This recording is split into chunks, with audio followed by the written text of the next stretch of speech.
I'm Larry O'Connor alongside Brian Wilson. Minimum wage.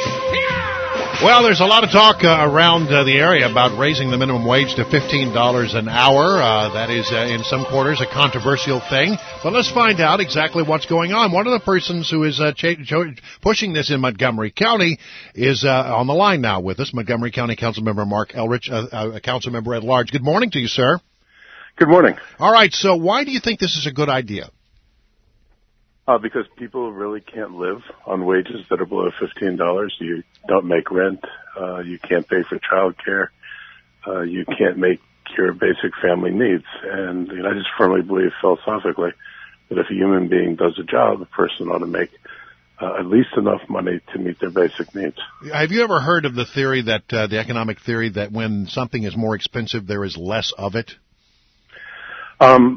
I've heard that theory, but it doesn't mean that workers are going to go away or that businesses are going to need fewer workers. I mean, it's hard to imagine that people overemploy to begin with. What do you say to small businesses that would suggest to you that if they had to raise the minimum wage to $15 an hour, it would cause their product to become so expensive that it would be something that people would no longer buy, and therefore it could possibly run them out of business? A very real concern of people who are small businesses, which, by the way, are part of your tax base that allows you to do other things in the county. Look, we're talking about phasing it in over another 4 years. So it's not going to be an instant shock to the system. Because it's going to apply to everybody, they'll be in a competitive market and they won't be at a competitive disadvantage. So if prices have to go up some, there's no evidence that they will be at a disadvantage vis-a-vis other employers. There's lots of studies out there that say that, it doesn't contribute to rapidly rising prices. This is actually a relatively small portion of the employment base in the region. I mean, most employers, to be honest, pay more than $15 an hour.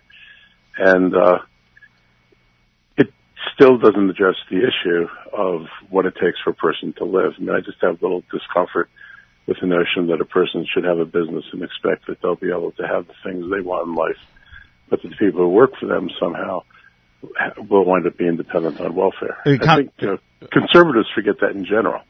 Councilmember Elrich, yeah. You said that this applies to everybody, but of course it doesn't, because Frederick County and Prince George's County will not be raising their minimum wage. So what's stopping a business from just moving 10, 20 miles over to those counties and continuing to pay their workers, probably new workers, that they'll get from those counties? One is that may not be where the market is. That was one of the discussions when we did the minimum wage last time, is you just can't pick up a business and put it everywhere if you don't have customers everywhere. So if you're selling sandwiches or you're selling something in this market, going to Frederick is not going to bring your customer base with you.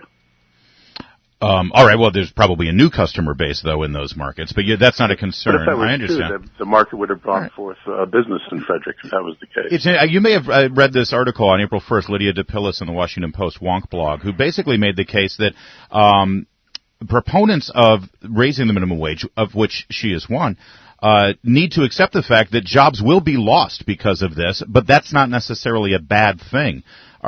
Because she says, better jobs and more highly skilled jobs will be introduced to accommodate the $15 an hour wage. Do you agree with that? Are you accepting the fact that jobs will be lost because of this?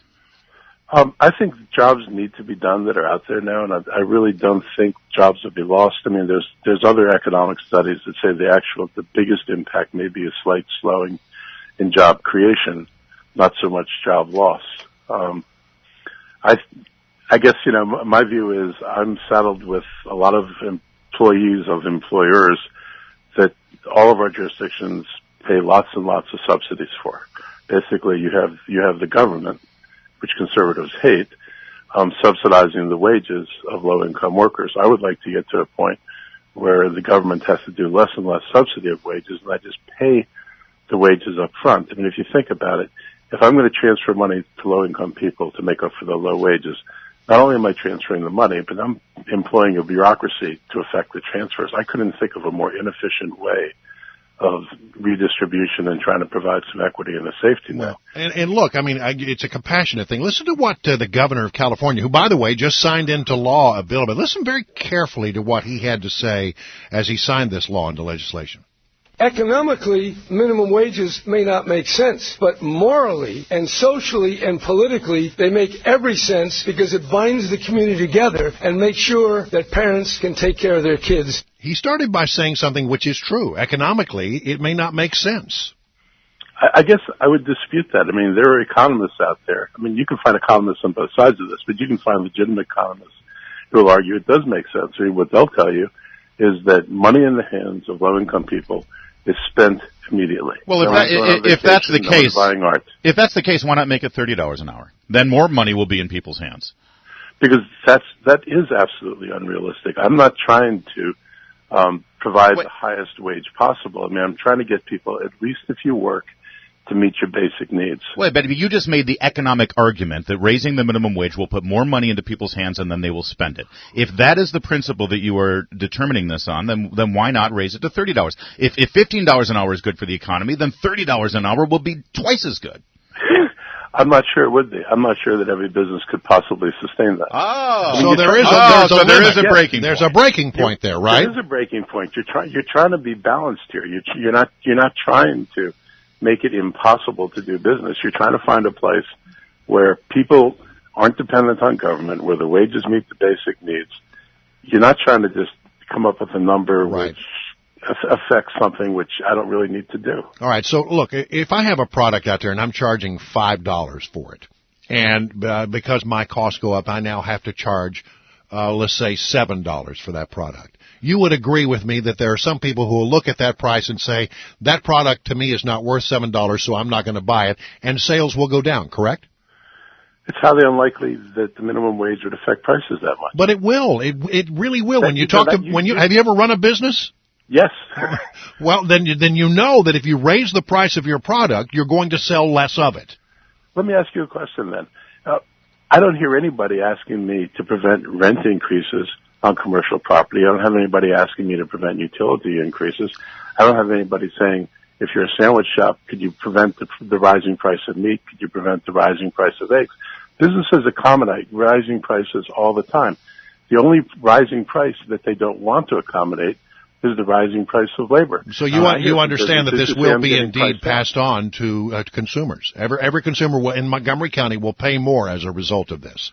I expect that some of it will get passed on, but there's an elasticity factor. At some point, the price is going to be what the market's willing to pay. Okay. Well, some of this comes out of other places then. If I may, you're right. Conservatives don't ask you to intervene on the cost of those things, too. We want the market to be able to be free of any government intervention. And to that end, one last thing. You said that this is a good idea because at the current minimum wage, people can't pay their rents or pay their housing costs. Leggett has proposed an 8% increase in property taxes. I assume you're against that increase of property taxes because that will make it harder for people to pay their housing costs in Montgomery County, right?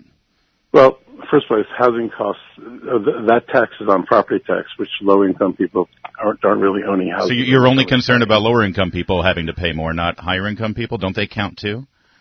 Look, everybody counts, but people who are at the margin and can't put food on the table or are choosing between food and medicine on a different category. Wait a minute. No one's choosing between food and medicine. We just passed Obamacare. Hold on. Obamacare is just assured medical care and medicine for all low-income people, and the state of Maryland has an incredible statewide Medicare system that I'm sure, the Medicaid system that you are a support of. No one's choosing between food and medicine. But you know perfectly well that doesn't apply, for example, to immigrants, particularly undocumented immigrants.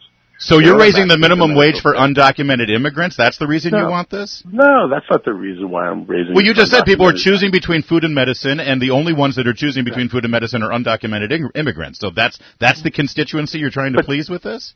Well, I'm not trying to please. I'm trying to meet basic needs, whether they're undocumented or not. If you can't feed your family and you're making choices like that. Who in Maryland right now is starving? And cannot feed their family with all of the programs that we have in place in this state. I was a school teacher until 2006. I had kids whose last hot meal came on Friday at school, and his next hot meal came Monday morning in school. They didn't eat all weekend? They did not eat. I had kids crying on Monday morning. Okay. Because they were hungry. I mean, this actually wow, we have a terrible state government because, we have policies in place in this state to be able to help poor, destitute people like that. What have the Democrats in Annapolis been doing with all of the money that Marylanders have been spending on taxes? I thought we had food stamp programs federally as well. What is going on with those programs? I'm confused. I really am. If people are really choosing between medicine and feeding themselves, then there are people who do that. I mean, I'm not saying everybody does that, but there are people who do that. People that's the case you made. Don't have adequate housing. That's when you call those nice people at Montgomery Child Services in to the call. That's what all you right. do. Listen, we're way over time. Yeah, listen, it's been a good discussion, but I thank you for participating in it. Yeah, we would love to have you back again. It's very lively, and I think that it informs people. Montgomery County. More than happy to join you all again. Thank you, good. sir. We'll have you back. Marc Elrich, Montgomery County Councilmember at Large.